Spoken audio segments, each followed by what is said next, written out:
یہاں ایک ذہن میں سوال آتا ہے کہ یہ ایک لمحے کے اندر اتنا لمبا سفر، آپ ہمارے ذہن میں خیال آ سکتا ہے نا، ہم سوچ سکتے ہیں نا یار یہ کیسے ہو سکتا ہے؟ بھئی میں آپ کو کہوں کہ آپ راتوں رات جون سے کراچی سے ہو کر آ جائیں، ٹرین بھی کوئی نہیں، جہاز بھی کوئی نہیں، بس بھی کوئی نہیں، گھوڑا وغیرہ کوئی نہیں، آپ کو کراچی سے آنے میں کتنے مہینے لگ جائیں گے؟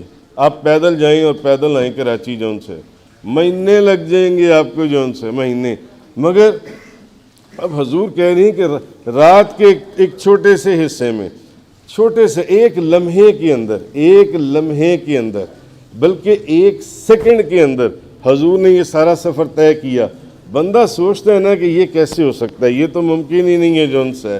تو بعض علماء نے، بعض مفسرین نے یہاں پر ایک نقطہ لکھا ہے، وہ کہتے ہیں کہ نبی کریم صلی اللہ علیہ وسلم جو ہیں یہ بمنزلہ روح کے، اور یہ کائنات جو ہے یہ بمنزلہ یہ جسم کے، یعنی جسم کام تبھی کرے گا جب روح موجود ہوگی، جب روح موجود نہیں ہوگی تو جسم کام نہیں کرے گا۔ تو بعض مفسرین کہتے ہیں کہ حضور بمنزلہ روح کے ہیں، اور یہ کائنات جو ان سے یہ ساری یہ بمنزلہ جسم کی ہے، اور جب جسم سے روح نکل جائے تو جسم مردہ ہو جاتا ہے۔ اگر جسم سے روح نکل جائے تو جسم مردہ ہو جائے گا، اس میں حرکت نہیں رہے گی۔ تو جب نبی کریم صلی اللہ علیہ وسلم اس کائنات سے بھی اوپر نکل گئے، حضور نکل گئے، تو یہ کائنات جو ان سے مردہ ہو گئی، کائنات مردہ ہو گئی، کیونکہ جسم روح کے ساتھ حرکت کرتا ہے۔ اور جب اس کائنات میں واپس آئے تو وہ مفسرین اور محققین لکھتے ہیں، وہ علماء لکھتے ہیں، جب حضور واپس اس کائنات میں واپس تشریف لائے تو کائنات دوبارہ زندہ ہو گئی، کائنات دوبارہ زندہ ہو گئی۔ جب حضور اس کائنات کو کراس کر گئے تو یہ کائنات مردہ ہو گئی اور جسم ساخت ہو گیا، اس میں حرکت ختم ہو گئی۔ جب حضور واپس آئے تو یہ کائنات جو بمنزلہ جسم کی ہے یہ دوبارہ زندہ ہو گئی۔ تو اب کہنے کا مقصد یہ ہے کہ آسمانوں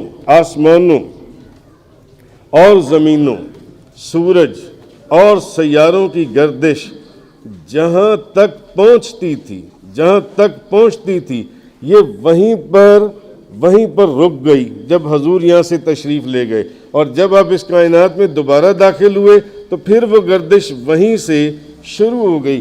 اسی لیے آپ نے بعض روایات میں پڑھا ہے کہ نبی کریم صلی اللہ علیہ وسلم جب تشریف لے کر گئے اور آپ ہزاروں سال کا، لاکھوں سال کا، اور بھئی ایک مسجد اقصیٰ تک کا مہینے سے زیادہ کا سفر ہے، گھوڑوں پر اگر کیا جائے، اونٹوں پر، اور پیدل تو پتہ نہیں کتنے مہینے کا سفر ہے۔ حضور یہ لاکھوں سال کا سفر کر حضور واپس تشریف لے آئے ایک منٹ کے اندر۔ اب بعض روایات میں ہے کہ حضور گئے تو حضور جس بستر مبارک سے اٹھے وضو مبارک کے لیے، جب واپس آئے تو بستر کے اوپر جو گرمی ہوتی ہے وہ ابھی تک جسم کی گرمی موجود تھی، اور وضو کا جو آپ نے وضو فرمایا تھا وہ وضو کا پانی ابھی چل رہا تھا، اور دروازے کی زنجیر ہل رہی تھی، اور آپ کا امامہ شریف جس درخت کی ٹہنی سے لگا وہ ٹہنی ابھی ہل رہی تھی، بستر ابھی گرم تھا، زنجیر ابھی ہل رہی تھی، اور وضو کا پانی ابھی چل رہا تھا۔ حضور ہزاروں سال کا سفر کر کے واپس تشریف لے آئے۔ اعلیٰ حضرت فرماتے ہیں خدا کی قدرت کے چاند حق کے کروڑوں منزل میں جلوہ کر کے، ابھی نہ تاروں کی چھاؤں بدلی کہ نور کے تڑکے آ لیے تھے۔ آہا خرد سے کہہ دو کہ سر جھکا لے، گماں سے گزرنے والے، خرد سے کہہ لو کہ سر جھکا لے، گماں سے گزرنے والے، پڑے ہیں یا خود جوہد کو لالے، کسے بتائیں کدھر گئے تھے۔ آہا وہی ہے اول وہی ہے آخر وہی ہے ظاہر وہی ہے باطن. کمال کر دیا اعلیٰ حضرت نے.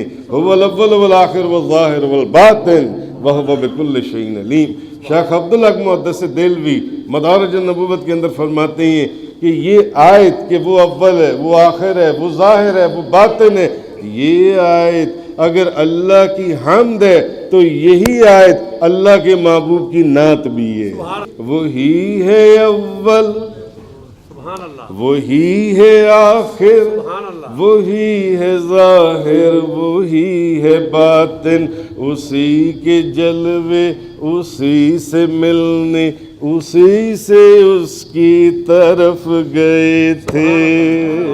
نعرہ تکبیر، نعرہ رسالت، یہ چیزیں سمجھنے کی ہیں، سمجھنے کی جون سے ہے.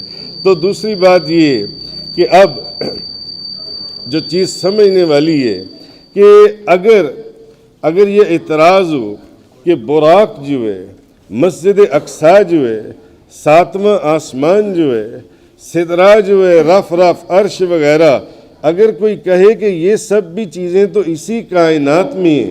جب معراج کا سفر ہو رہا تھا تو یہ جب کائنات کی باقی چیزوں کو مردہ کر دیا گیا تو یہ چیزیں کیوں نہ مردہ ہوئیں؟ یہ چیزیں مردہ کیوں نہیں ہوئی جب حضور اس سفر کے اندر داخل ہوئے؟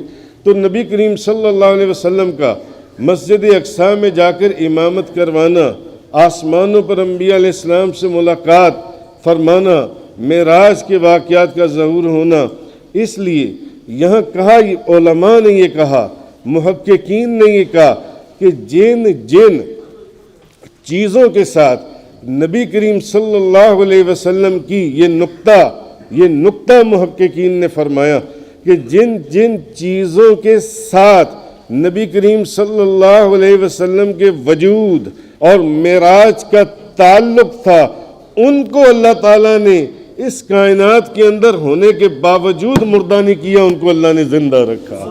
ان کو اللہ نے زندہ رکھا جون سے ہے. جن چیزوں سے حضور کی معراج کا تعلق تھا جون سے، اور ان چیزوں کے اندر حرکت باقی رہی.